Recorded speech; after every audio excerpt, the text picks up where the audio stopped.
homework. I know that a few of you had, your names were not part of that mailing list. So subsequent to your submission, I have added a few of these names. And apart from that, I think you should have been able to access that link and upload your homework on Teams. So was there any problem with that? Did any of you face problems? Okay, so I gather from your silence that this activity was not something that bothered you too much. So the next homework also would require to be submitted on Teams, and I shall send the link to that soon. Okay, so let us get started with today's material. Let me share the screen. Shankar B has a comment. Yes, Shankar. Sorry, sir. I have a doubt regarding the last class lecture. Can I ask now, sir? It depends on the length of the doubt. So my suggestion is we reserve it. In general, it's best to reserve it to the end, unless it's a small clarification. It's better to that we discuss it after the class. Okay. Oh, okay, sir. I'll ask at the end of the class. Yeah, yeah. We can talk at the end of the class. Thank you. Yes. Sure. Yes, sir. Because I would have prepared for today's lecture, and I would have planned for the kind of time it would take. And if this prolongs too much, then that lead into whatever I intended to discuss today. So I would prefer that we discuss your question later. Okay, so I am now sharing the screen. Can everybody see my screen? Yeah. I hope you are now able to see the screen, right? Can someone unmute their mic and let me know? Hello? Yes, sir. It's visible, okay, sir. Okay. Thanks. So the topic for today's class is the inertia matrix. So we will look at the inertia matrix in greater detail.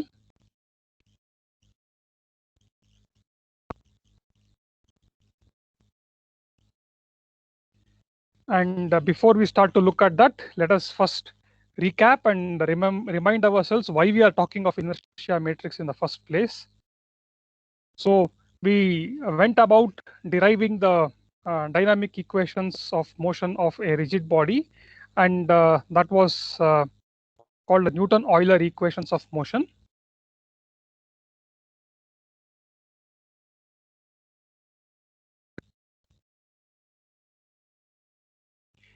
And we had two equations. One was that the vector sum of the forces is equal to mass times the acceleration of the center of mass. And conventionally, we discussed that we represent this in the inertial coordinate system, but then we can also represent this in the body coordinates by multiplying both sides, the left hand side and the right hand side, with the rotation matrix of rotation of A with respect to B. If I were to multiply both this with this matrix, then I can also write this in I can resolve the forces and accelerations in the coordinate frame of the body, and I would then get sigma fp is equal to m pg double dot represented in the B coordinate system. So I think last time I made a mistake. Instead of writing r of A with respect to B, I wrote r of B with respect to A. So kindly make that correction. And then there was the Euler's equation, which, unlike the Newton's equation, was required to be written out in the body frame on account of the fact that the inertia matrix does not change with time in the body frame.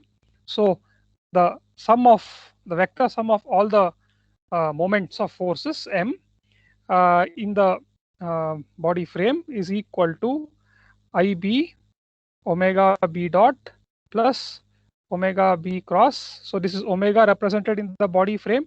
This is the moment of inertia matrix in the body frame, IB omega B. Okay, so this was Euler's equation, and we started the class by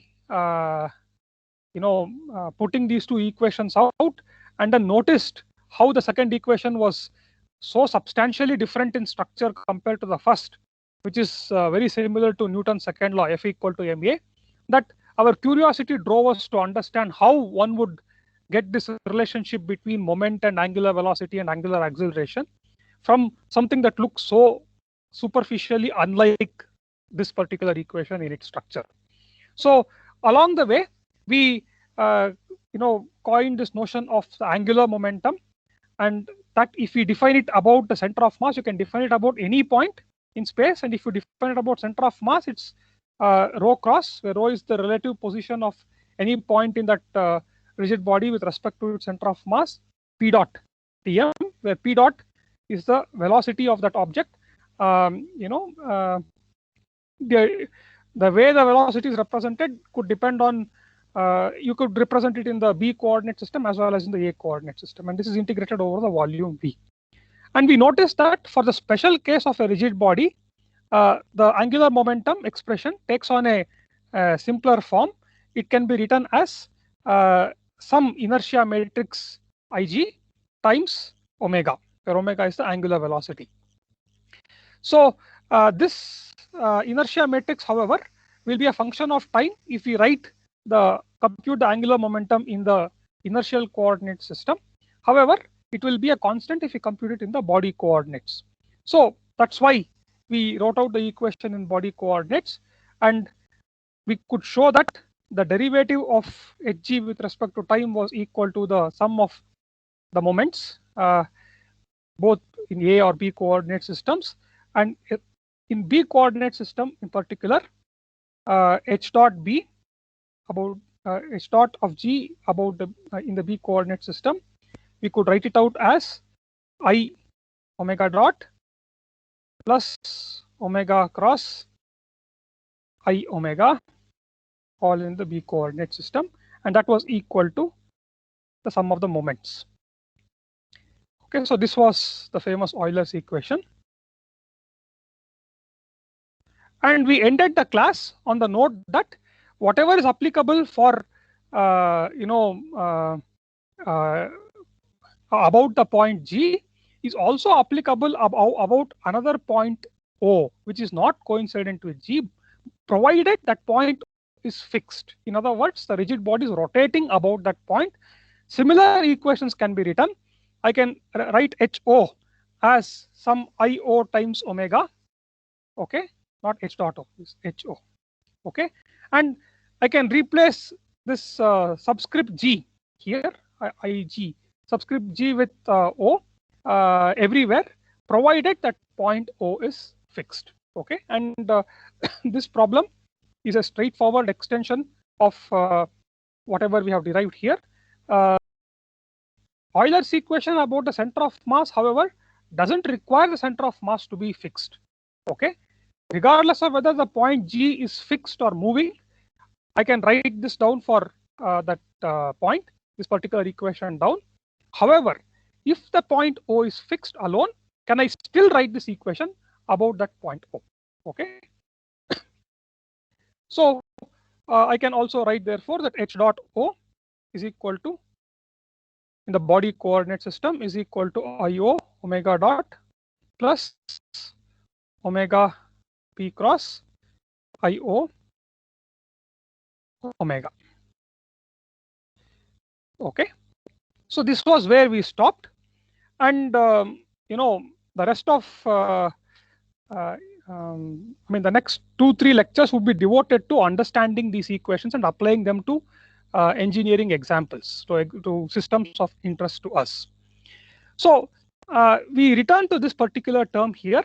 So when you compare Newton's equation, which is that F is equal to m, velocity of the point P in the B coordinate system dot, and this equation, you see that it is this term that makes all the difference. Otherwise, the analogy looks very good, right? So this term is the one that causes this departure in the behavior of angular in the angular dynamics of a body compared to its linear dynamics, and is responsible for a lot of counterintuitive things that we would soon see, very interesting, very counterintuitive things that we would soon see in relation to the motion of a rigid body, in particular a spinning rigid body under the action of torque.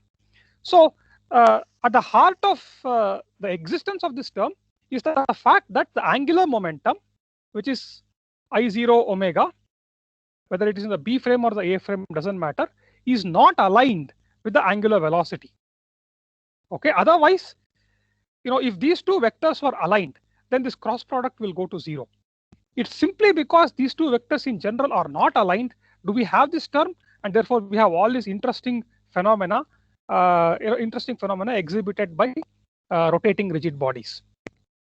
So, and that in turn, if you compare this, for example, with the analog in the translational case, what is angular momentum here gets replaced by linear momentum, and linear momentum is just m times Vp, and that's always, because m is a scalar, that's always aligned along Vp. So Vp cross of the linear momentum will always be 0. But that's not the case in angular momentum, because this inertia matrix is not a scalar. It's a matrix. It's a 3x3 matrix, and therefore that's what is responsible for this departure in the behavior of angular dynamics compared to linear dynamics. So let us first, therefore, spend some time understanding, taking a closer look at the root cause of all this difference, and that is the inertia matrix. Let us try to understand that in slightly greater detail. Okay, this class is devoted to understanding that and computing it for various different geometries. It turns out that there are certain conditions under which the angular momentum vector can align with the angular velocity vector. There are certain conditions. Okay, and what they are is what we will get to towards the end of the class. Otherwise, in general, angular velocity and angular momentum are not aligned, and that misalignment is responsible for a lot of interesting phenomena. So what is, by definition, the moment of inertia in the body coordinate system? It doesn't matter whether it is about O or it is about G. I'll not add a subscript here to indicate about which point we are. I'll put about O, because it's a more general point compared to G. So it is by definition given by rho B O. Okay, I've used the symbol rho. So let me use G then, just for the sake of it. It doesn't matter if it's about a point O, then this will not be rho. It will instead be P. Okay, rho B cross square dm. Okay, so let us now go about exploring some of the properties of this I inertia matrix. First thing to notice is that even before we expand this, we notice that just by the expression here, we can deduce that the inertia matrix would be a symmetric matrix, because if I take the transpose of the inertia matrix, okay, I would get it to be the transpose of the product of rho with itself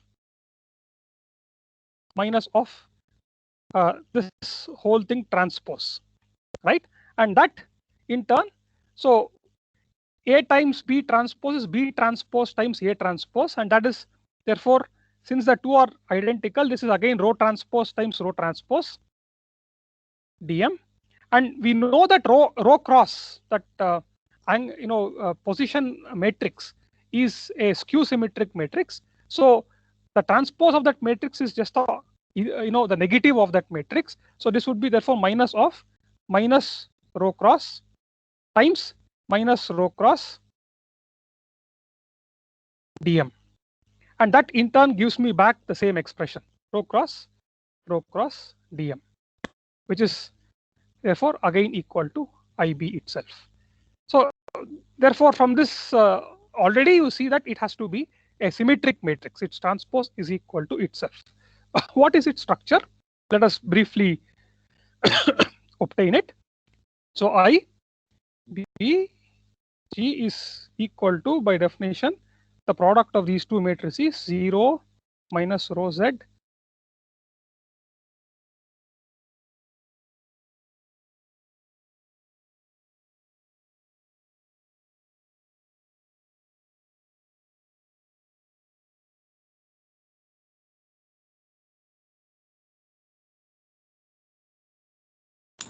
This video is stuck. Yeah, video and audio also. Yes. Yes, it is stuck. Please ask the sir if we pass sometime some materials we cover again. Okay, let's put it in chat box.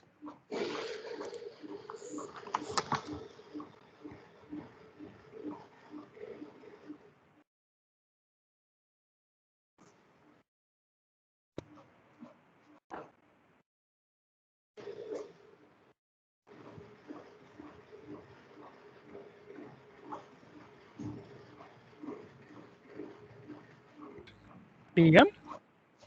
Any questions? Somebody has unmuted their mic. Sir, your video was stopped in maybe. Has it resumed now? Yes, Now but only you have, resumes. you have proceeded with 2 to 3 steps forward. Ah, yes. Okay. Yeah. So I'll continue now. So if it's working fine, integral minus rho y, rho z, dm. Then integral rho z, rho x, dm. Integral rho y, rho z, dm. Yes. Any questions? The term you have written IBG, from there we could not continue. The video was stopped. Has it resumed now? Yes, sir. Yes. Okay. So well, the point I was trying to make here is that. Hello, Professor Goshen. Yes, tell me. So I think this, this the first step in that matrix, no, that rho z squared plus rho y square and so on. So I think this did not see that. So maybe you can just say that how you got that square terms. After that, everything is fine. Now it is working. Okay. So I'll go even one step earlier. All I wanted to first show was that the inertia matrix is a symmetric matrix, and I have proved that here. So the steps are on the right hand side. Then I just wanted to derive the expression for inertia matrix. So it is the square of this skew symmetric matrix, rho cross. So you simply square this matrix and simplify, and you're going to get the individual terms of this inertia matrix. That's it. So I have not done that algebra. You guys can try that yourself, but all I have done is squaring this matrix, which is something that I am assuming all of you are familiar with. So I'm just writing out the terms that you would get once you square the matrix and simplify it. Okay. So the last term here is rho y square plus rho x square dm integrated over the volume. Okay. So this is the expression.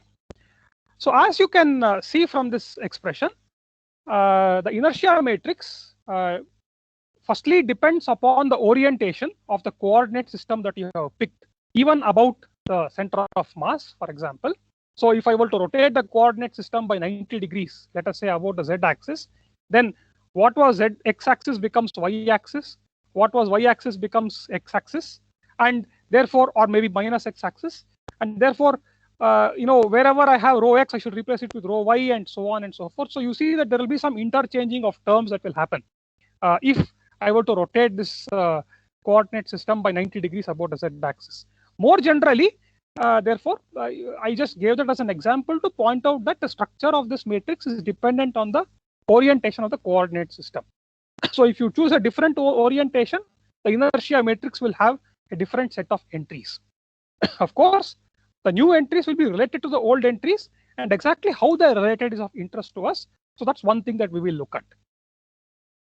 Then the second thing is, how the inertia matrix would look like if you displace the coordinate system. So instead of computing the inertia matrix about that point G, it is often convenient to write the inertia matrix about some other point O in space, presumably because that problem lends itself to analysis better if it is written about that point O. This often happens in the case of, for example, an unbalanced mass that is sitting on a shaft. So since the shaft is spinning, any point O at the center of the shaft will be fixed. So it's therefore convenient to write out the equations about that particular coordinate system which is aligned with the axis of the shaft. Therefore, that will involve displacing the coordinate system attached to the center of mass of the rigid body to a new location in space. So the question that we would ask is, how would the inertia matrix structure change when we are computing it about a new location in space, and how is it related to the inertia matrix that we would compute about the center of mass of the object. So these two questions are of interest to us because the inertia matrix, unlike mass, mass is a scalar. Whether I choose one coordinate system or a rotated coordinate system, it will assume the same value. Likewise, this notion of computing mass about a certain point makes no sense. It is undefined. Whereas the inertia matrix, however, it's the numerical values of its entries depend upon the orientation of the coordinate system and also its position. Okay, so therefore it's of interest to us to relate the inertia matrices computed in one orientation to another, number one, and in one position, in particular about the center of mass, to a different position. And we will see that these general relationships that we would derive now, which were done just to pay attention to the fact that the inertia matrix is dependent on position and orientation, will be of considerable use when we are trying to solve problems in practice. So we will take a few example problems where these relationships can be put to use. So this inertia matrix at one location compared to another, you must have already come across what is known as a parallel axis theorem, either in your undergrad or in your 12th standard or some such thing. And this is a generalization of the parallel axis theorem. And there is another theorem that you would have come across called as a perpendicular axis theorem. That theorem, however, is valid only for laminates, lamina, thin objects that are nearly two-dimensional. The perpendicular axis theorem does not hold for a general three-dimensional object, so we will not talk about that. The parallel axis theorem possesses a more general version, and that's the one that we will be discussing when we are looking at evaluation of IO given IG. Any questions so far? Okay, so let us proceed with the first goal, which is to obtain the inertia matrix when we have rotated our coordinate system. So let us consider some general rigid body here and define a coordinate system, a general potato. So this is XB, YB, ZB. And this point here is the center of mass. Okay. Now suppose there is a certain inertia matrix associated with this particular coordinate system, which I shall call as IG superscript B. Okay. The question then is, if I were to rotate this coordinate system, so XB becomes XB1 and YB becomes YB1. So we have another coordinate system which is rotated with respect to the first one. ZB becomes ZB1. What is IB1? So what is IG in the new coordinate frame? Okay, that's what we are out to derive. So what we note first is that if a certain elemental mass dm has a position vector rho with respect to g, then its representation in the B1 coordinate system, rho represented in the B1 coordinate system, is related to rho represented in the B coordinate system by the corresponding rotation matrix, which is R of B relative to B1. Okay. Now we can do this in two separate ways. I shall do it using the straightforward way of using the definition of IB1. IB1 about G by definition is minus of rho represented in the B1 coordinate system square dm. Okay. Now from similarity transformation, we know that rho cross B1 is equal to R of B relative to B1 times rho cross of B times R of B relative to B1 inverse. Okay, so I just need to substitute that here. I would get this to be equal to minus of R of B relative to B1. So rho cross square can be written as rho cross times rho cross. So I'll therefore write this term here twice times rho B cross R of B relative to B1 inverse times R of B relative to B1 times rho represented in the B coordinate system cross times R of B relative to B1 inverse dm. Okay, and that you see that the central term here is R inverse times R, so that's an identity matrix. So I would have this to be equal to minus integral R of B relative to B1 times rho cross square R of B relative to B1 inverse dm. Now this rotation matrix is a property of the coordinate system. So I mean, it doesn't have any term that is dependent on the mass distribution. So I can remove it out of the integral, and I will have this as R of B relative to B1 times minus integral of rho cross square dm times R of B relative to B1 inverse. And you recognize the term inside to be the moment of inertia in the original B coordinate system. So the moment of inertia in the B1 coordinate system, which is coincident with the B coordinate system but rotated with respect to it, and the rotation is captured by this matrix R of B relative to B1, that's given by IB1 is equal to IB times R of B relative to B1 times R of B relative to B1 inverse. Okay, so this is a straightforward way to do it. The other way is to notice that H is equal to I omega. Okay, H is a vector, omega is a vector. So when I represent these vectors in the B coordinate system, they are related in this particular manner. And when I represent them in the B1 coordinate system, then they are going to be represented, they are going to be related in this particular manner. Okay, now I note that omega B and omega B1 are related by a rotation matrix, right? Because the representation of omega in the B coordinate system and in the B1 coordinate system will be related in a very, very similar manner as that one. Similarly, I have angular momentum also being vectors. So the two H of B and H of B1 will also be related to one another in a manner very similar to this. So when I put that here and I simplify that, I will naturally get the same expression. This is the familiar similarity transformation that I was talking about in the previous lectures also. I'm going to get the same expression for how the moment of inertia in the rotated coordinate system IB1 is related to the moment of inertia in the original coordinate system IB about the center of mass. Okay, any questions about this?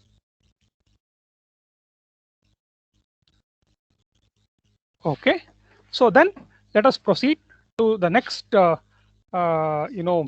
property of the inertia matrix, namely how the inertia matrix about a different point in space computed in a coordinate system that is parallel to the original one but offset from the original one by a certain amount.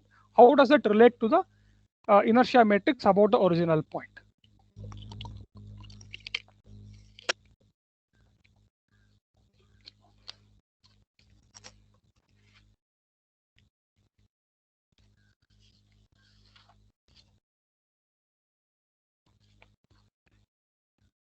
So this property, as you would probably recognize, is the generalization of the parallel axis theorem.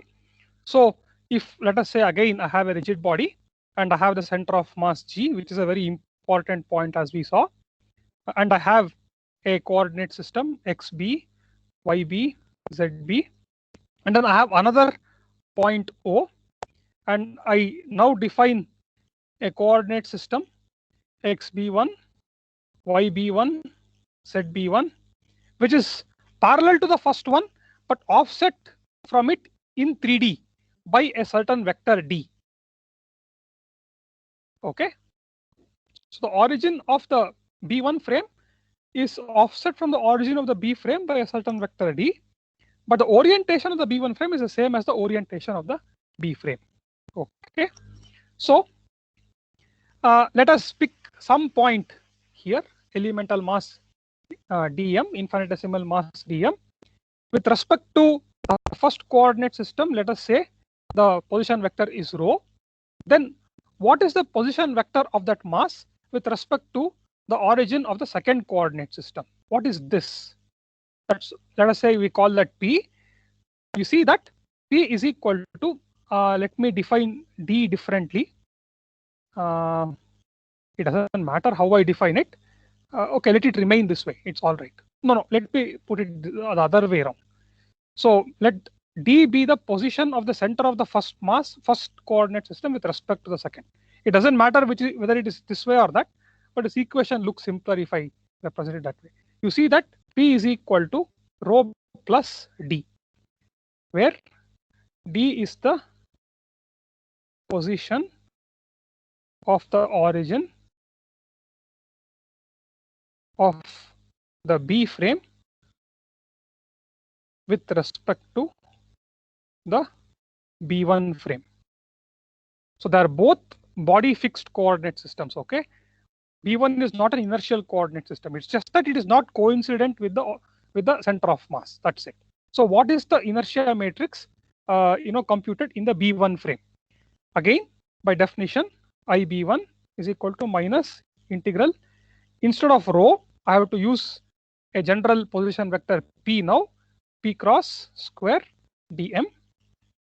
And you note that this is equal to, since the position vector of this mass dm about this with respect to this O can be written as rho plus d, I can write this as rho plus d cross square dm.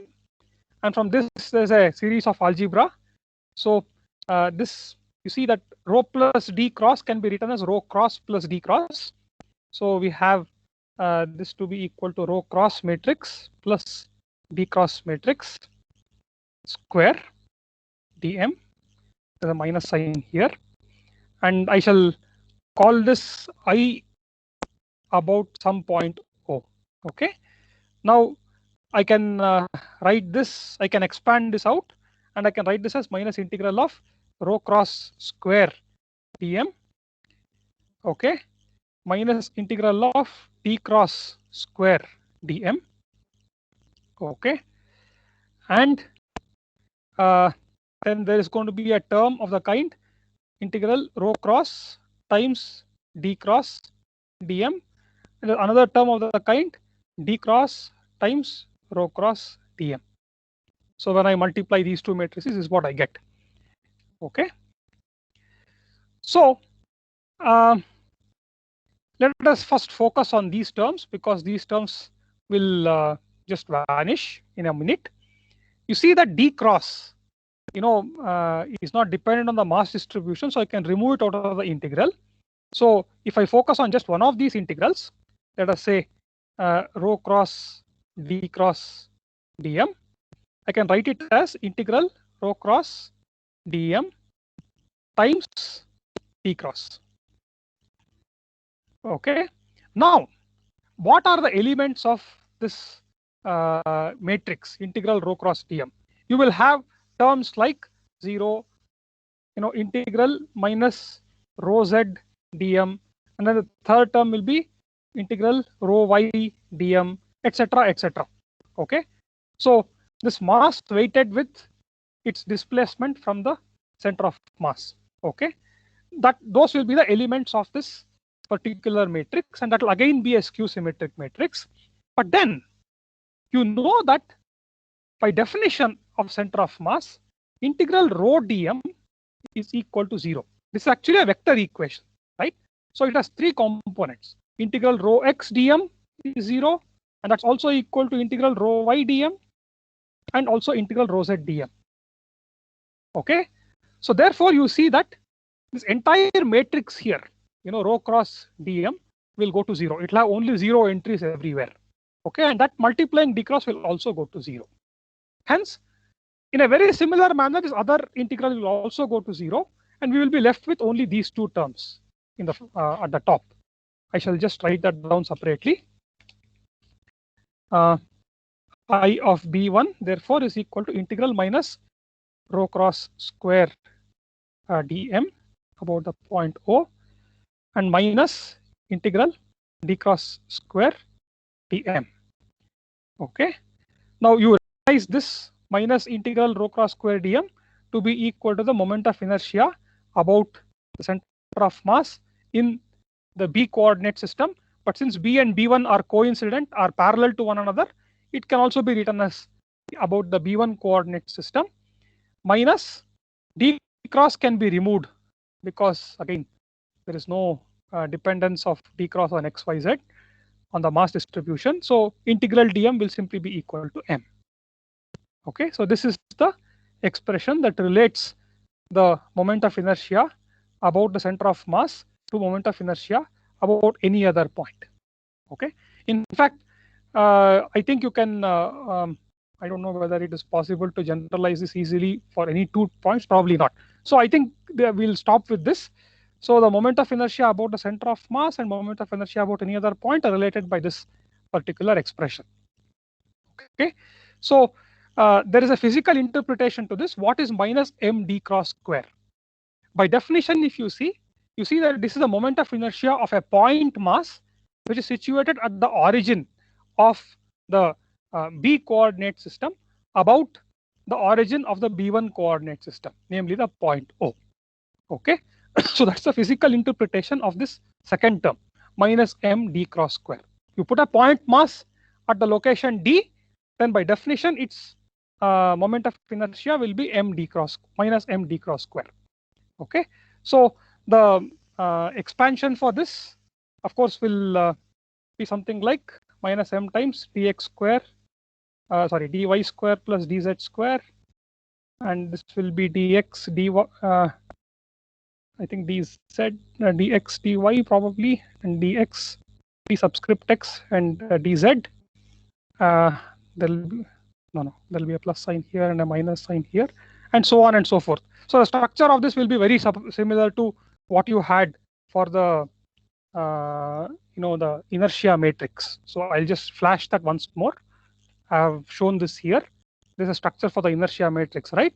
So if you were to replace this dm with m and the rho z and rho y with dz and dy and so on and so forth, the symbol rho gets replaced by the symbol d everywhere, then whatever matrix you get here is going to be the structure of the second term here. So that's what you get. Minus dx dy minus dy dz dx square plus dz square dy square plus dx square. Okay, then this minus dy dz minus dx dz. So this is the structure of the matrix. Okay. Now for the special case that there's a displacement about one axis, in other words, if D is, let us say, D naught 0 0, this D vector is D naught 0 0.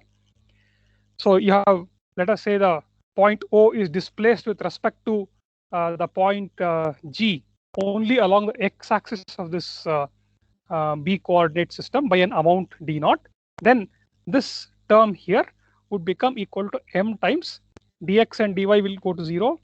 You will get d square here and d square there. All other terms will go to 0. Okay, and this result here, where IB1 is equal to I naught Ig of B1 plus md square. This is a generalization of the more familiar parallel axis theorem that you have come across already in your undergrad. Any questions so far?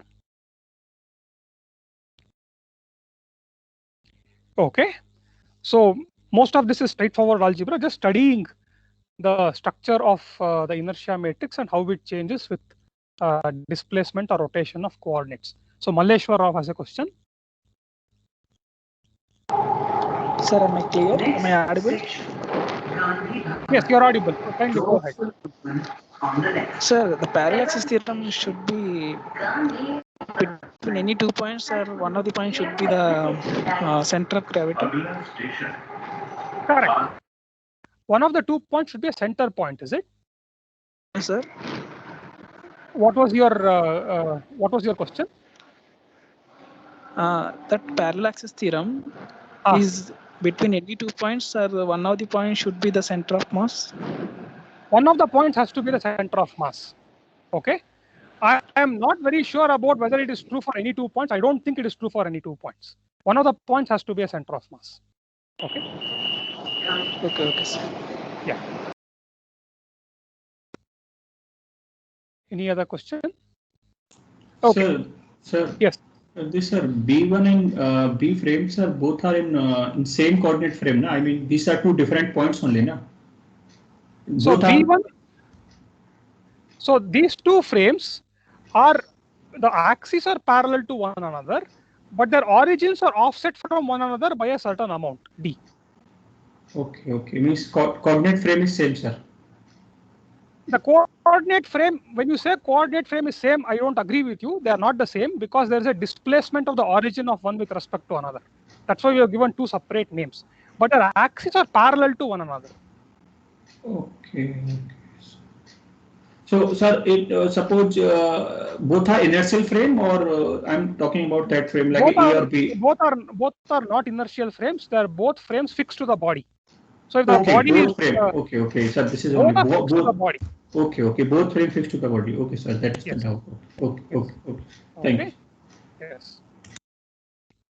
Any other question? Sir, okay. Ajinkya here. Yes.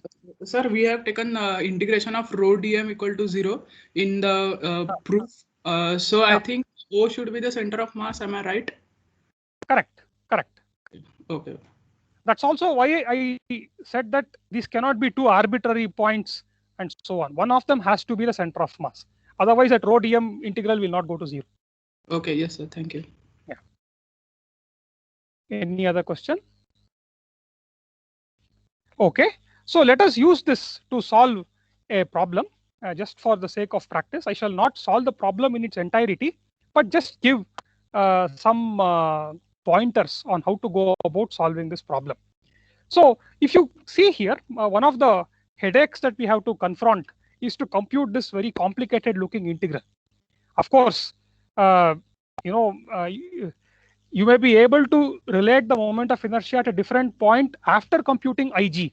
Okay, but computation of IG itself is a fairly labor intensive task.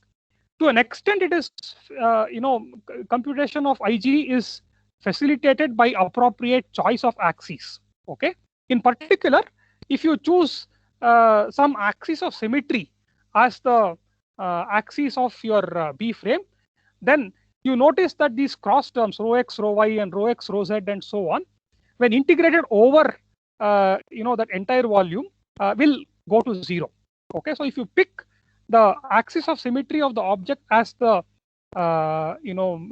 as the axis of your B frame, then the off diagonal terms will automatically vanish. That still leaves you with the the problem of having to compute these diagonal terms. That is unavoidable. Okay, that will have to be done. So given the geometry of the object, may it be a cylinder or a rod or some of the other objects that we often use in engineering, you will have to compute at least 3 of these terms. But the other terms, need not be computed if you are canny, if you are clever in your choice of coordinates, and if you are lucky with the object that you have obtained.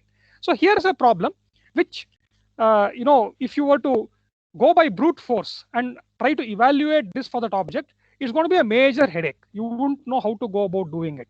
Okay, but if you very carefully choose your coordinate system and subsequently also employ these 2 properties of how inertia matrices change with orientation changes and position changes, if you apply them carefully, you can very quickly obtain the expression for the moment of inertia in that particular coordinate system. So that is the purpose of this example problem that I am taking. Okay, so here is an example problem. So you have a cylinder, okay, which is situated asymmetrically with respect to a rotating shaft. So there is a, let us say, a rod that is connecting this cylinder. It's rigidly fixed to a rotating shaft. So this is a shaft, and the axis of the shaft is the one about which this cylinder would rotate. So I shall draw these bearings here. Okay, so there are these bearings, and this cylinder is rotating about this shaft. Okay, and the axis of the cylinder is tilted with respect to the axis of the shaft by an angle theta. Okay. Now suppose, because this whole system is rotating about the axis of the shaft, it makes sense for me to define a body coordinate system that is offset from the center of mass of the cylinder. Of course, I could choose to also write down the equations of motion at the center of mass of the cylinder itself, but given the fact that the normal reactions, etc., are all clearly defined with respect to the axis of rotation rather than the axis of the cylinder itself, it makes sense for me to solve this problem in the coordinate frame that is attached to the rotating shaft. This is still a body coordinate frame, remember, because it's still going to be rotating along with your cylinder, but it is not coincident with the center of the cylinder. So the question then is, suppose this is our coordinate system B1, I'll call this as ZB1 and call that as XB1, okay? And let us say the offset of the center of mass of the cylinder from the axis of rotation is D. Okay, here it's a scalar, okay, or maybe I'll call it D naught so that we don't get confused. Then we have to, in order to write down Euler's equations in this coordinate system, in this rotating coordinate system, B1 coordinate system, we have to obtain the moment of inertia I about the center O of this coordinate system. So IB1 has to be obtained. So we have to compute that. Okay. So if you were to simply go by that formula which I showed you in the beginning, integral of rho, px square plus py square dm, etc., etc., computing all of those and applying the right kind of limits for the integrals and so on, you can imagine a big headache. Okay, I can't even imagine getting started on that problem because of the complexity involved in the algebra there. It's mind-numbing algebra that we need to go through in order to compute the moment of inertia of this rotating cylinder about this center O. Okay. However, this problem is considerably simplified if we use some of the properties of inertia matrix that we discussed some time back. For instance, let us define the body coordinates with respect to the symmetry axis of your cylinder. Okay. So in these coordinates, on account of symmetry, the inertia matrix takes on a diagonal form. Okay.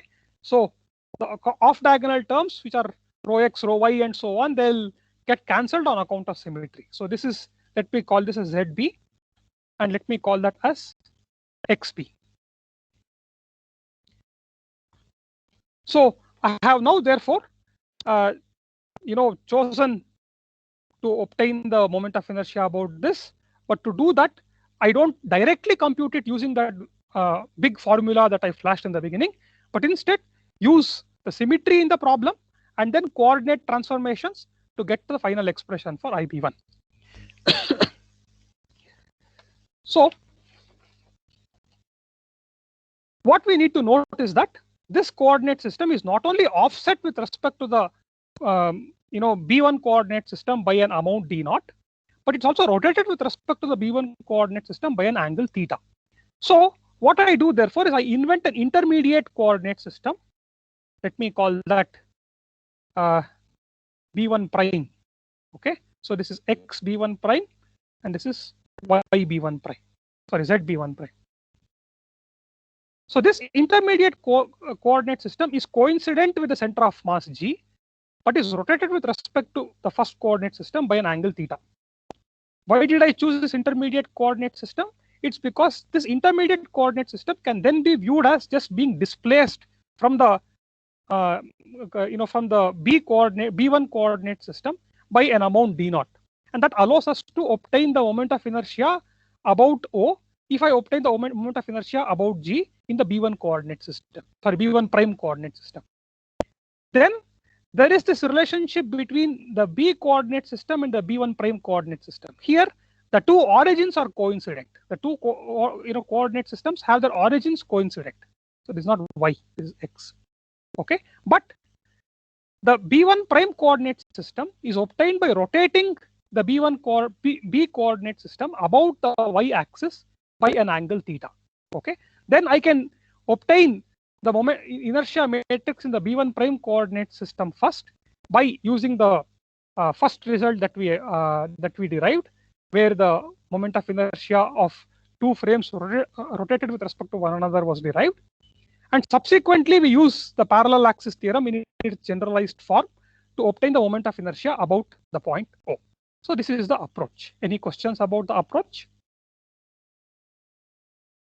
So we are going to be putting to use both the properties that we just discovered to solve this problem in a much simpler way compared to the brute force technique of computing the moment of inertia of this very strangely oriented object and offset object with respect to the point O.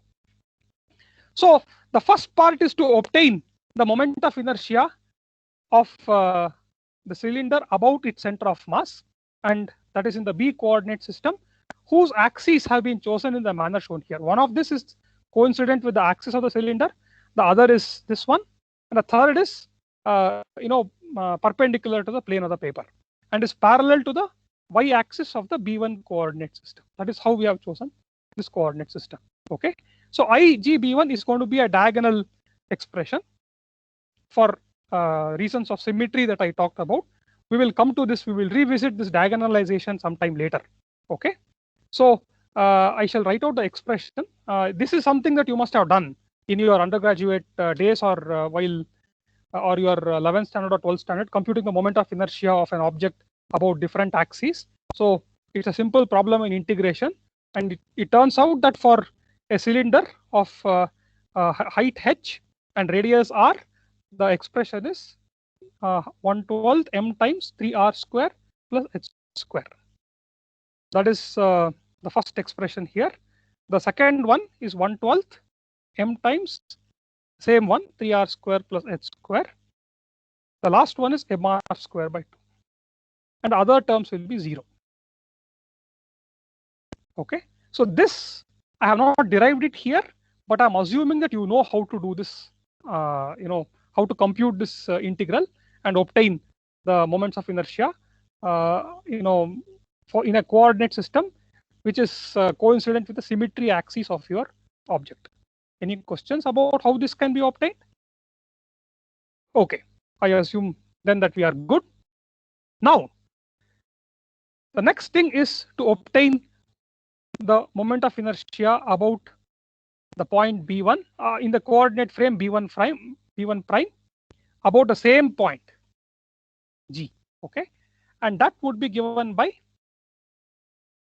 the moment of inertia in the B frame times the rotation matrix of the orientation of B in relation to B1 prime, and then orientation of B with respect to B1 prime transpose. Okay, so the orientation of B1 prime with respect to B, as we discussed, okay, involves rotating about the y-axis, the common y-axis, which is into the plane of the paper, actually not out of the plane of the paper, by a positive angle of theta. So r of B1 with respect to B is ry of theta. So therefore r of B with respect to B1 is therefore equal to ry of minus theta, which is the inverse of r of B1 with respect to B. Okay, so that is going to be the expression here. So therefore, if I have obtained Ig in the B frame, I can obtain Ig in the B1 prime frame using this particular substitution. And the last part is to obtain IO. So we notice that B1 prime frame and the B1 frame are parallel to one another, but the B1 prime frame is offset with respect to the B1 frame by this amount d0. So if you look at this figure, that offset is, let us call it a d vector. We defined the d vector as the position of the center of mass with respect to this point O, and that's going to be plus d0 along the x-axis, and it's not going to have components along y or z. Okay, that's going to be the expression for d, which captures the offset in origins of the coordinate systems B1 prime and B1. So the last step, therefore, is to obtain the moment of inertia in the B1 coordinate system about its origin O, and that's given by the moment of inertia about the center of mass in the B1 prime system plus or minus m times d cross square, where d is equal to d naught 0 0. Okay, so if you do this, then follow these 3 steps, just 3 steps, you are home. Okay, you would be in a position to obtain the moment of inertia of that eccentrically located cylinder with respect to that point O on the axis of rotation. Any questions about this?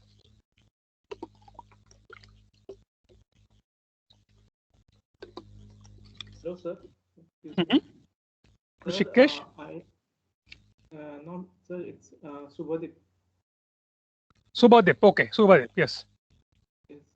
Sir, that IGB term you have written, I could not follow why the off diagonal term becomes 0. Can you please tell me? Because of symmetry. Okay, so let us consider, one of the off diagonal terms. Okay, rho x, rho y, dz. Okay, where let's say you're able to see this term, right?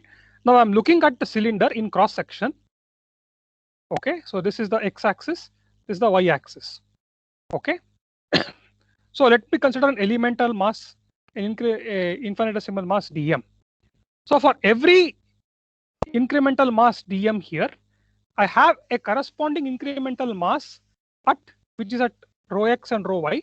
There will be a corresponding incremental mass at rho x comma minus rho y, right? And when I integrate them, when I get these two terms, they cancel one another. Similarly, for every incremental mass somewhere else here, minus rho x and rho y, there will be a corresponding incremental mass at the bottom, which will be at minus rho x comma minus rho y. And when I add their two effects, again, they'll be of equal but opposite sign, so they cancel one another. So therefore, on account of symmetry, this kind of a rho x rho y integrated over this is dm, sorry, will go to 0. Is that clear? Sir, before adding, we are doing the multiplication now. Pardon me? Sir, before adding those terms, one is upside, one is downside. We are doing the multiplication. Correct. Before that. So you will have rho x rho y dm on here, and then that cancels another term of the kind. See, this kind of a term, this kind of a mass here, the expression for that will be minus rho y rho x dm, and I'll be adding many such terms here to get this integral, right? So each of them cancel pairwise. Okay, sir. Okay, I understood. Okay. Okay. Yeah. Yes, sir, so Rishikesh has a question. Sir, we wrote that rotation matrix for converting B frame to B1 prime. So that one. Can you explain it, sir, once more? How this rotation matrix came about? That I understood, sir, but what you wrote is somewhat confusing. I got confused. Can you explain it once more? Well, I can explain the steps in words. So we have the B frame, which is rotated as well as offset with respect to the B1 frame. Okay, so the B frame is the one in which the inertia matrix takes its beautiful diagonal form. Okay, so what we do to obtain the inertia matrix in the B1 frame is we first consider the inertia matrix in the B1 prime frame, which is parallel to the B1 frame, but its origin is coincident with that of the B frame, namely the center of mass. Is that clear? Yes. Now, the moment of inertia between B1 prime. Sir, yes. I understood the procedure. Just you wrote that Ry theta term. There I got confused. So just look at these two coordinate systems, B1 prime and B1. Sorry, B1 prime and B. Okay, these two coordinate systems are rotated with respect to one another by an angle theta about the common y-axis. They share the y-axis, which is into the plane of the paper. And if I were to rotate in the counterclockwise sense about y-axis, I will go from B frame to B1 prime frame. Is that clear? Yes, sir. Therefore, the rotation matrix connecting these two coordinate systems is this elementary rotation matrix about the y-axis.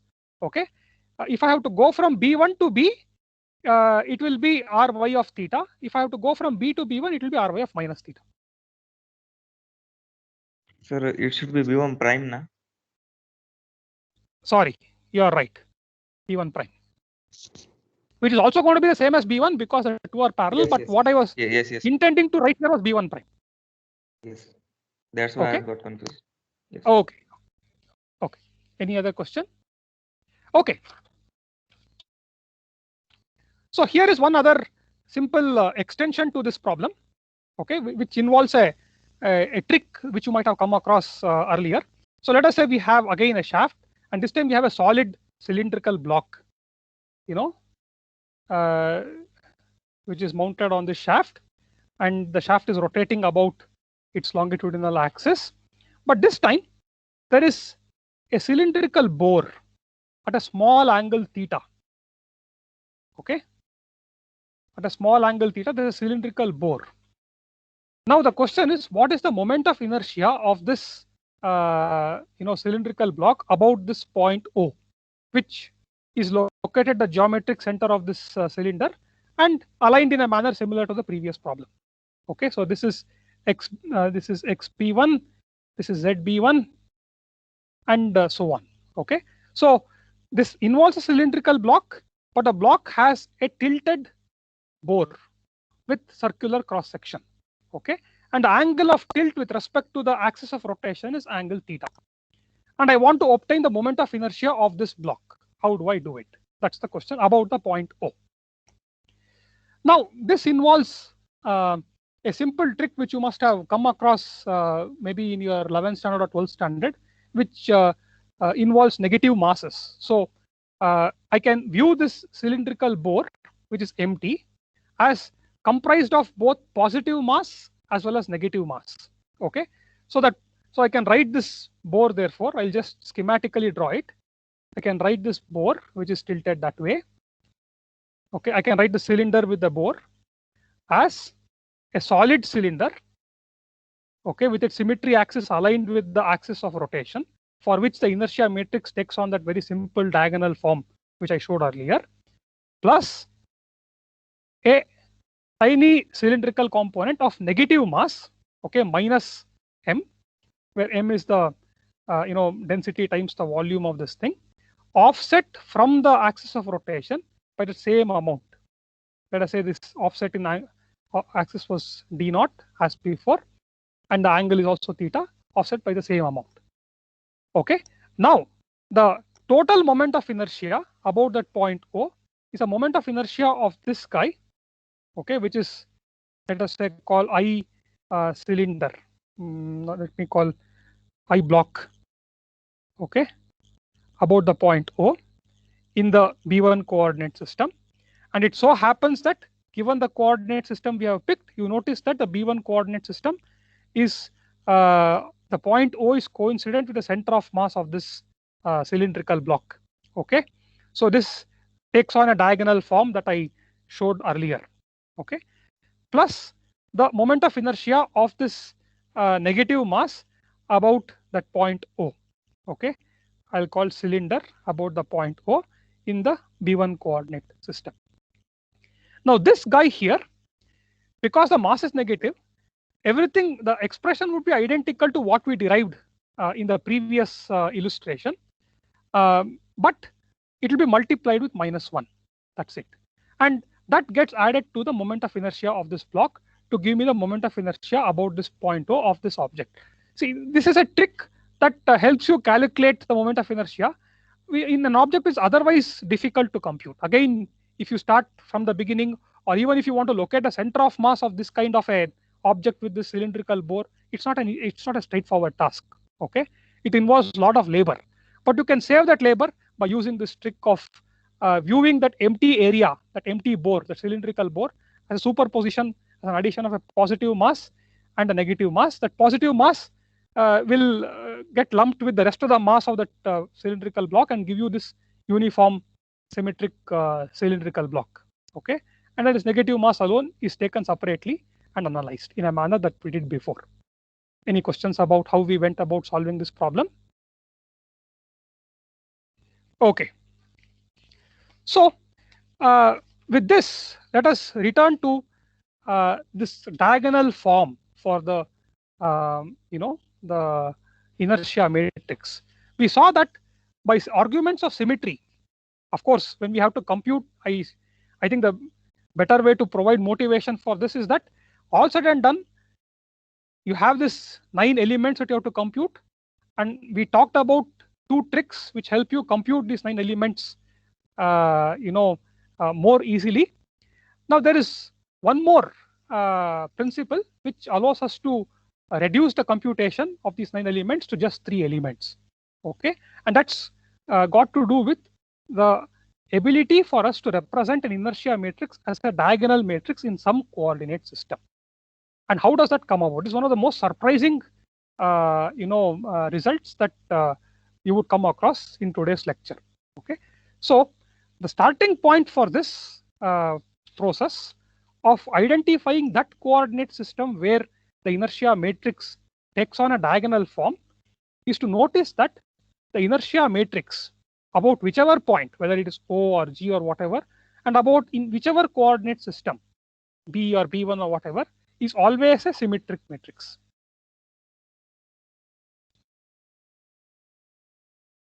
Maybe I'll put is always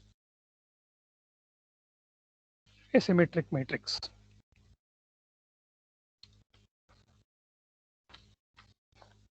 Okay, so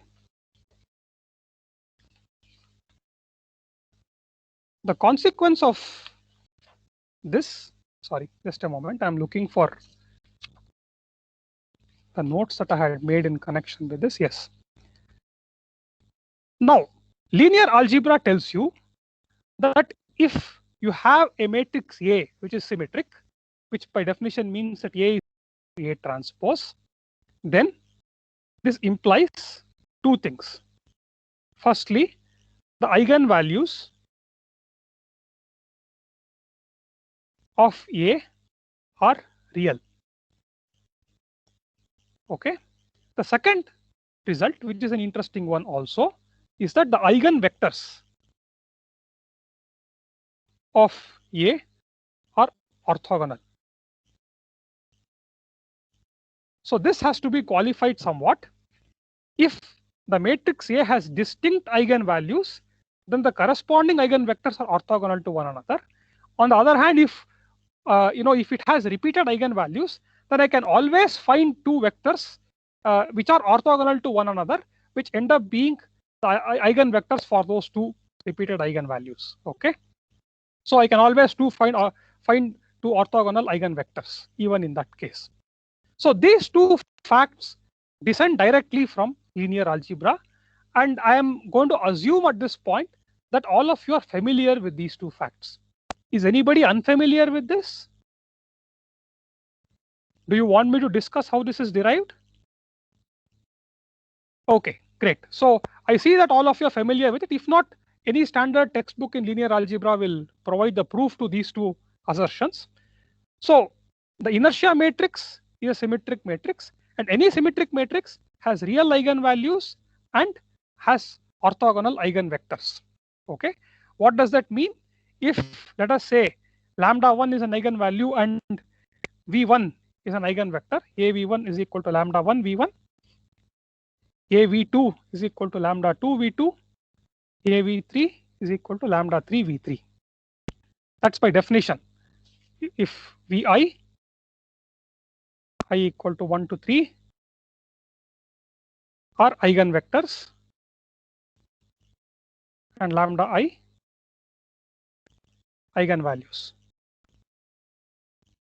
Okay, now let me go one step further and assert that these eigenvectors are also of unit magnitude. Okay, I can always, there is an arbitrariness associated with the length of this eigenvector. It can be more than 1, it can be less than 1, but this equation is still going to be true. But let me assert at the moment that the magnitude of v1, okay, which is the square root of the sum of the squares, squares of its x, y, and z components, is equal to the magnitude of v2 is equal to magnitude of v3 is equal to 1. Okay, so they're orthonormal set of vectors. Okay.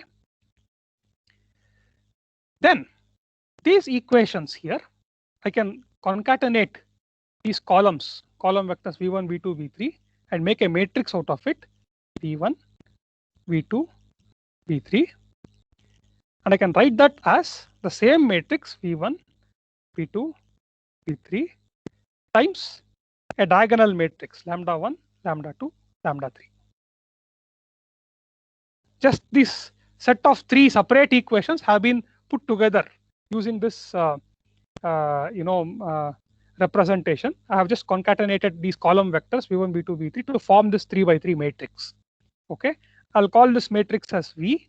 So I'll have this AV is equal to V times a diagonal matrix lambda. Okay, and this in turn implies that the diagonal matrix lambda is equal to V inverse AV. So what is therefore what this equation therefore says is that I can now, what is the structure of this matrix, this V?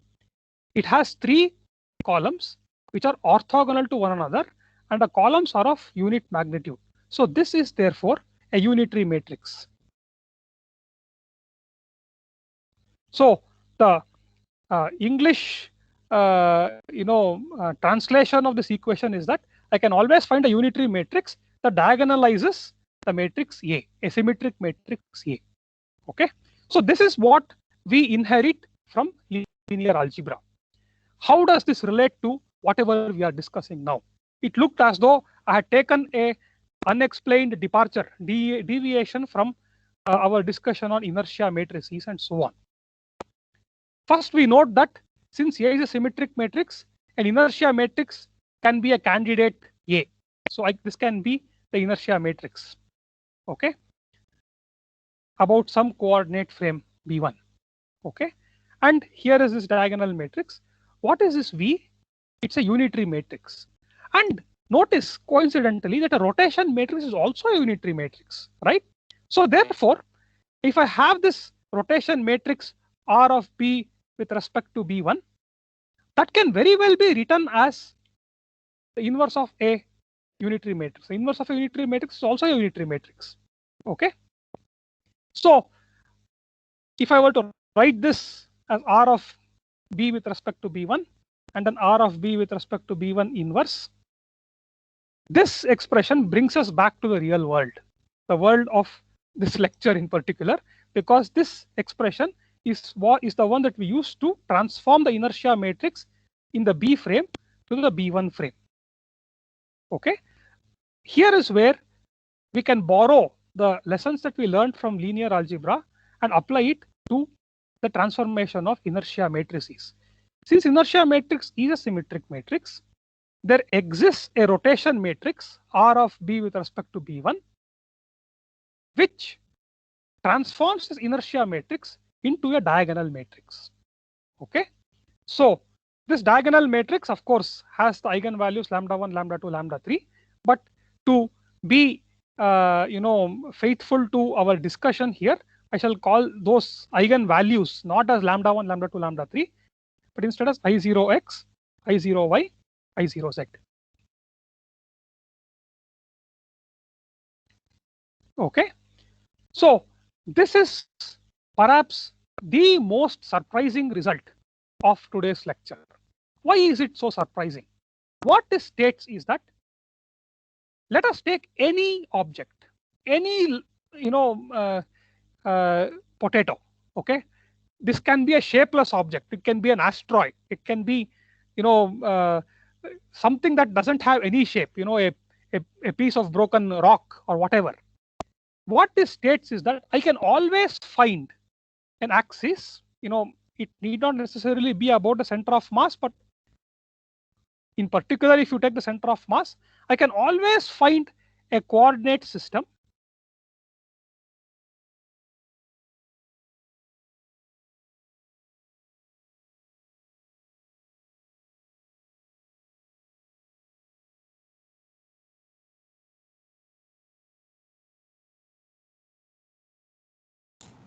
Just again, audio video is stuck. Yes. Okay. It's gone. Okay.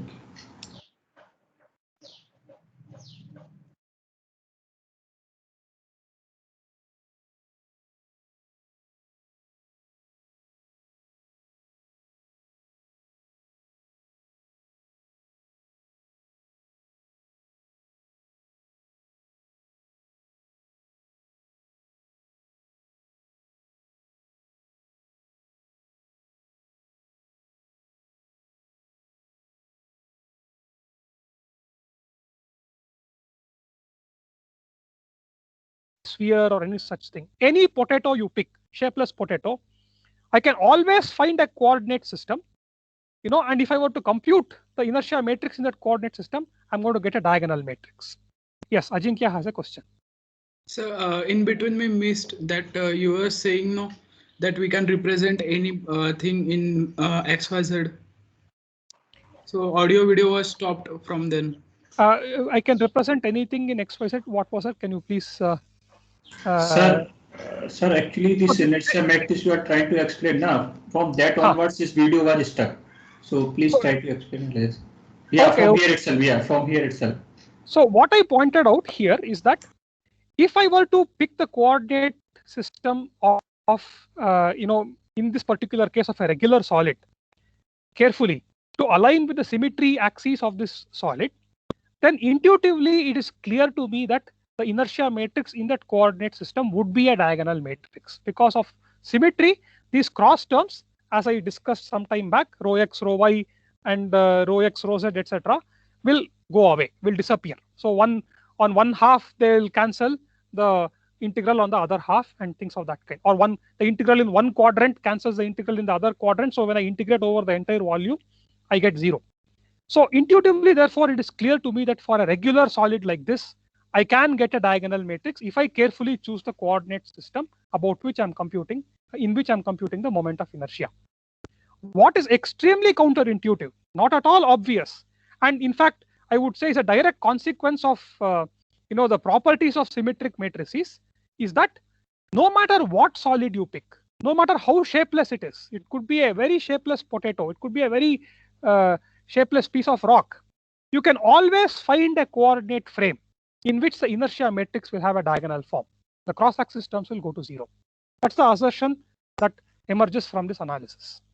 Okay, and that particular coordinate frame has a special name. It's called as the principal axis of the rigid body.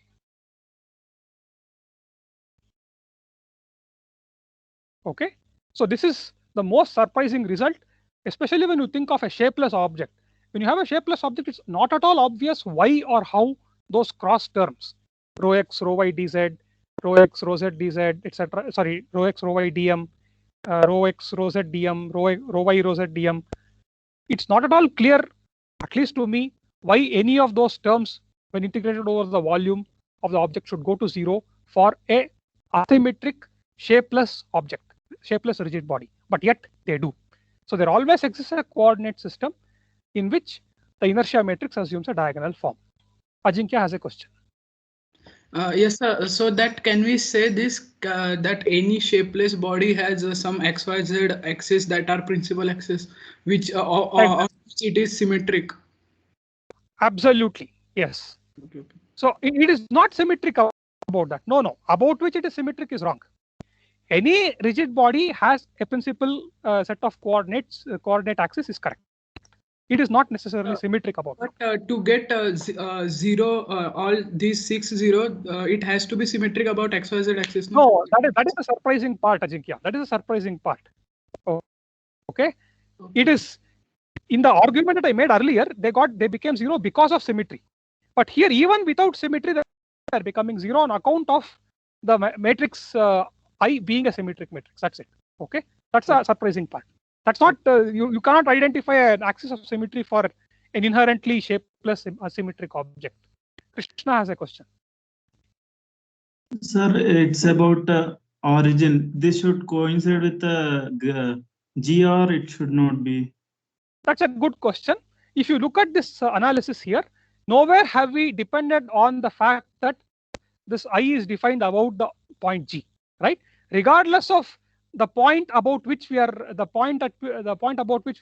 obtaining this inertia matrix, we are computing rho that expression for the inertia matrix.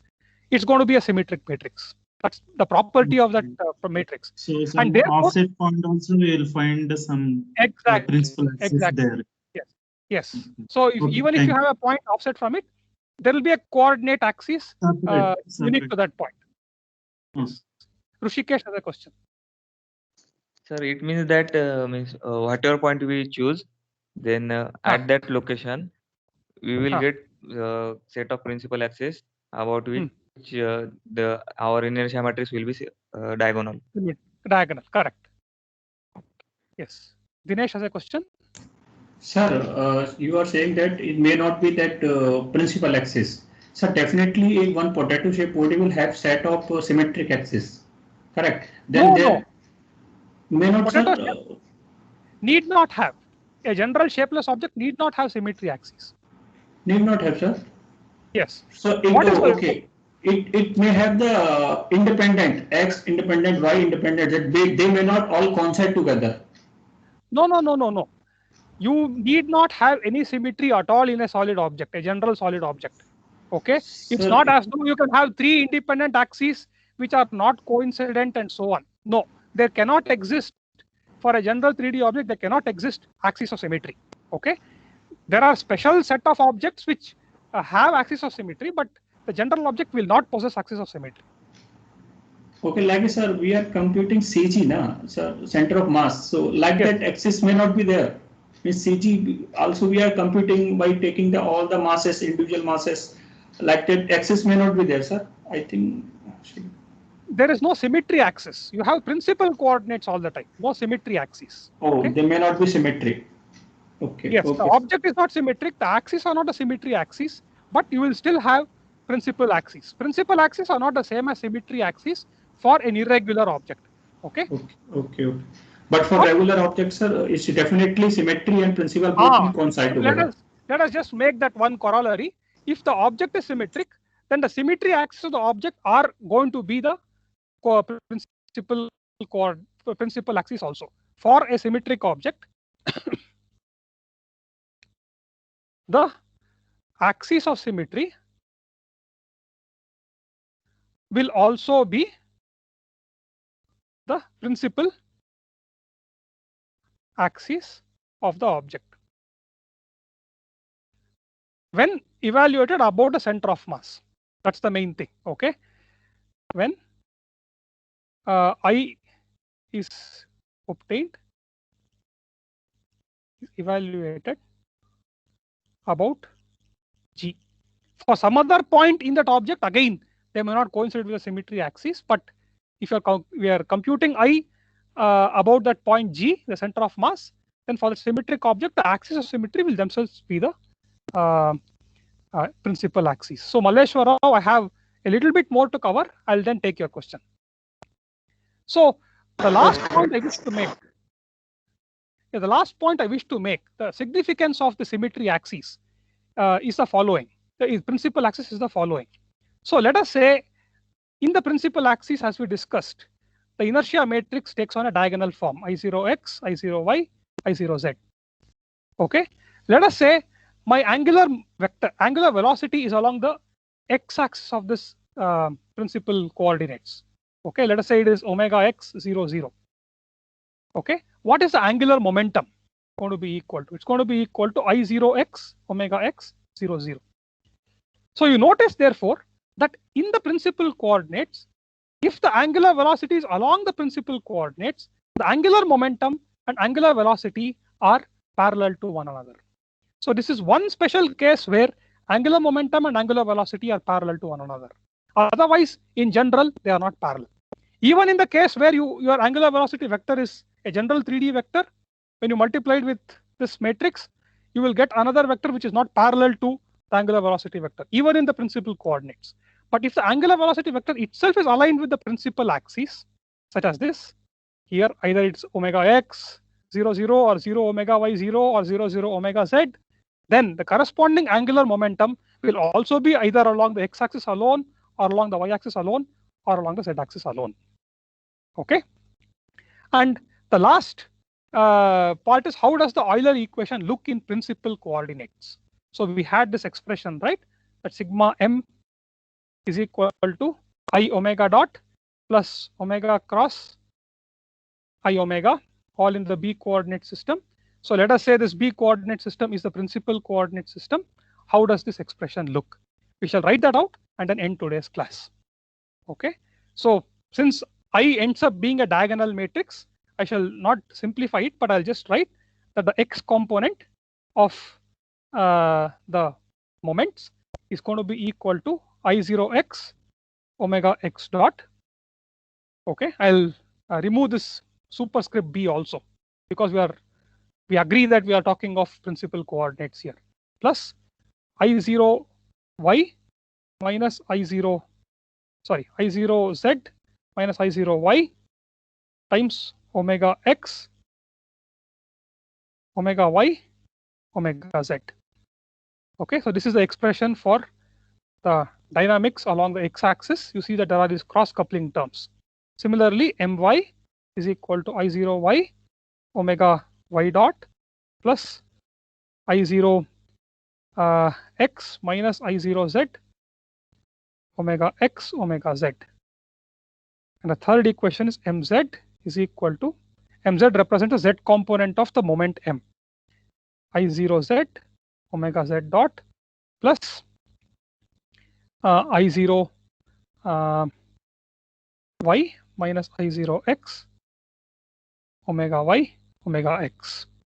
So this is the expression for Euler's equation, the three components of that Euler's equation here in principal coordinates. Compared to the conventional coordinates where I is not diagonal, then mx will not only be related to omega x dot, but also be related to omega y dot, omega z dot, and so on. And this other term here will not only have omega y, omega z, but you will also have terms like omega x, omega z, omega y square, and so on and so forth. I have not computed them, so I don't know the exact structure, but you will have many more terms here. This is a highly simplified version of the Newton-Euler equations that you get when you represent them in the principal coordinates. So this is Newton-Euler's equation.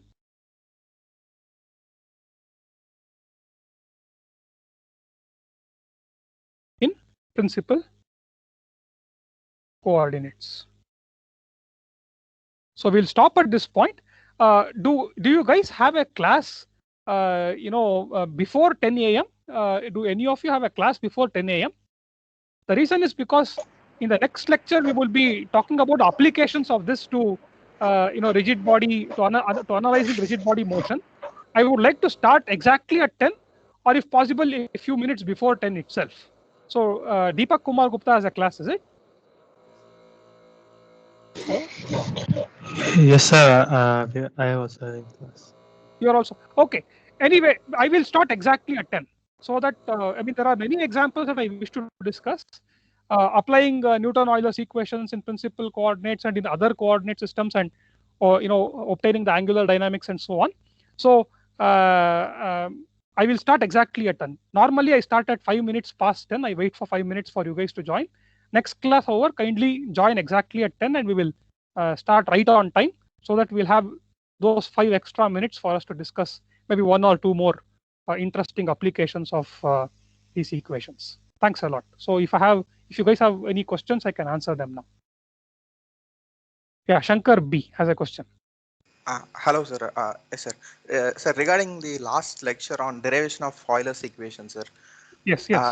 Sir, in the first step, you would say that the rate of change of angular momentum for all the particles and h dot g is equal to the first term will vanish to 0, right, sir? Let me just try to pull up whatever I discussed so that what you refer to first term is clear to me. Yes, sir. That is mi into rho dot I cross p dot. Okay, I'm flashing that here. Can you see this? Yes, sir. Yes, sir. So yes, mi exactly. Yes, sir. Okay. Sir. That part where you write it as 0, right? Sir, actually, while interchanging that, it should be rho dot I, right, sir? Pardon me. Sir, sir, you have written that summation of mi into rho I dot cross pg dot, right, sir? Correct. The first term. We interchange that because a cross b equal to minus b cross a. Yes. So while interchanging the second p dot g cross, it should be rho dot I, right? This one should be rho dot. Yes, sir. But in the next step, it should continue as rho dot. Then how it would become 0, sir? Integration of rho dm is equal to 0. Is it same as integration of rho dot dm is equal to 0? Well, I'm sorry, I missed one step here. I can write that here itself. So this is okay. Up to this point, you agree with me, right? Yes, sir. So mi p dot g cross rho dot I. It's not rho I, right? So then I can write that as, I can write that as sigma mi pg dot cross. What is rho dot? It is omega cross rho, right? For a rigid body, right? Yes, sir. So then I can, when I take the sum, then I can get this to be equal to 0. Okay. Yes, sir. Yes, sir. Right. Yeah. Okay. So I don't know if at any point I have missed out. I think I should have written this as omega cross rho. I'm very sorry. I think only then will this, only for a rigid body will this term go to 0, not otherwise. Okay.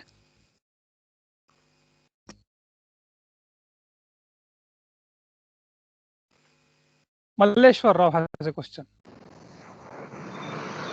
Hello, sir. Yes, tell me.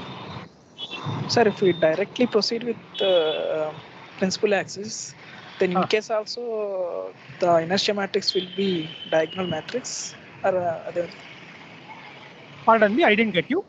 If we directly proceed with the principal axis, then also we get the inertia matrix as diagonal matrix or anything. Well, how do you find those in the principal axis? Suppose we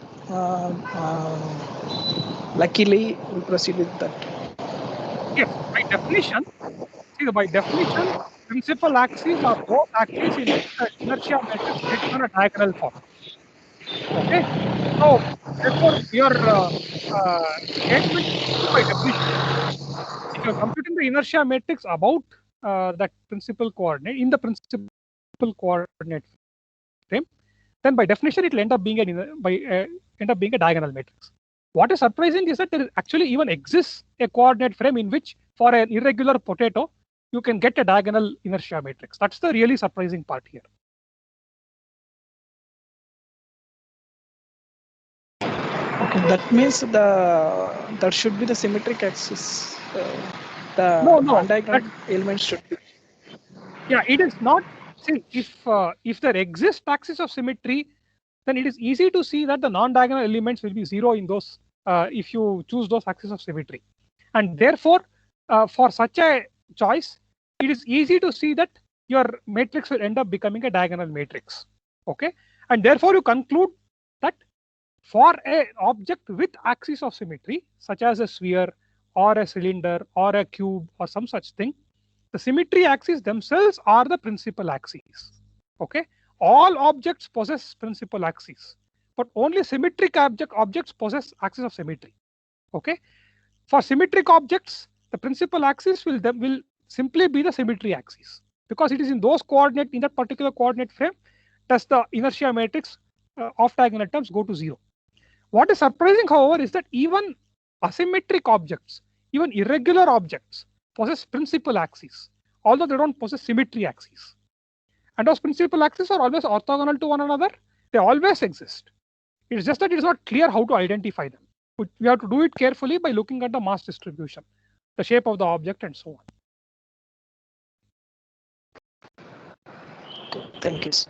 Okay.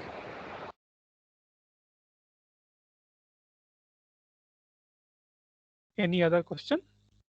Subhadip Sahu has a question. Yes, sir. Sir, in the previous lecture, I have a doubt that wherever you have written that rho I cross, that means it's the matrix, no, sir? Correct. Yes. Yes, that means rho I cross or PG cross, that is the matrix, right? Correct. Yes, sir. I was confused about matrix and vectors. Okay. Okay. Anywhere I have put a square bracket, beside this, I have a encased this row I cross with a square bracket. I'm talking of a skew symmetric matrix which performs this cross product operation. Okay, sir. Okay. Because sometimes you have told, maybe unknowingly, but that as a vector. So I was confused in that. So okay. See, I sometimes mention it as a vector because we are more comfortable, talking of cross product between two vectors. But the reason I am representing this cross product operation using matrices for you to get familiar with this, angular velocity matrix and position matrix and so on and so forth. Just for you to get comfortable with that. Okay. But the cross product of two, the cross product of two identical vectors, for example, will be 0. So if I were to multiply that position matrix with the vector, the corresponding vector, I'll still get 0. You can check that yourself. So all those properties will still be valid. Whatever is true for cross product between two vectors will be valid for this also. Yes, sir. That's right, sir. I was confused. Okay, sir. Okay.